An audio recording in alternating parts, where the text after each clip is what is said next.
Attention!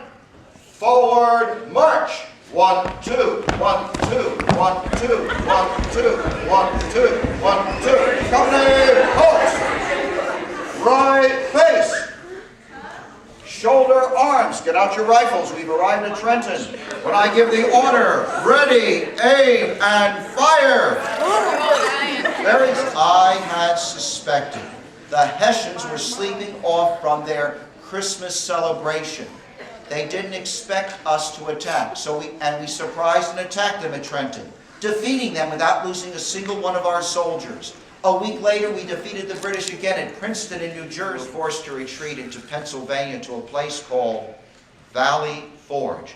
Come, soldiers, let's make a circle around the campfire. Let's try to warm up around that campfire. It's really, really cold. Yes. Ooh.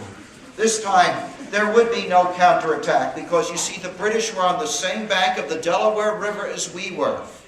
Not too far away, safely entrenched in Philadelphia, well-fed, well-housed, well-supplied. We were freezing in the fields and forests of Valley Forge. We were forced to chop down trees to build log cabins for my soldiers.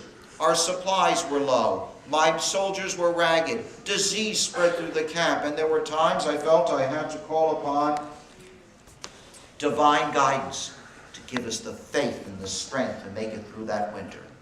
And we had the faith and the strength to make it through that winter. From Europe, 2 new officers came to join me. One was a young French nobleman. His name was the Marquis de Lafayette, who became one of my trusted generals. The other was a nobleman from the German state of Prussia. Well, he claimed to be a nobleman. He called himself Baron von Steuben. Now, he had been an officer in their army. And you know, the Germans are very good at military efficiency and training. And if our army was to survive, we would have to train and drill all winter. And that's what now Colonel von Steuben did with my army. Soldiers, line up right along here, facing this way.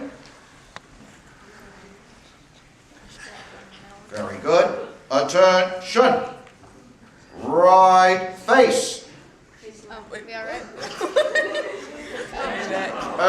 Which way is You know, right? something tells me this is going to be a long war and a long winter. With me? Oh, yes.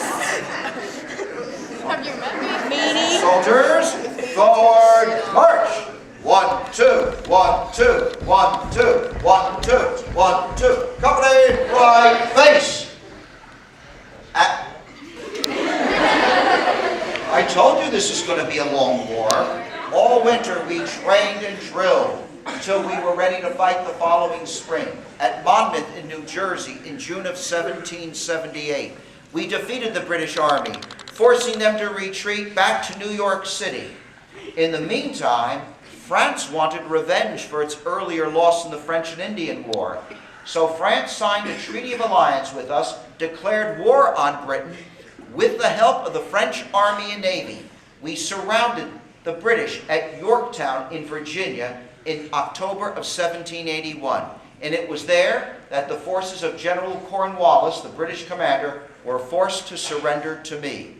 2 years later, we signed a peace treaty with Great Britain recognizing our independence.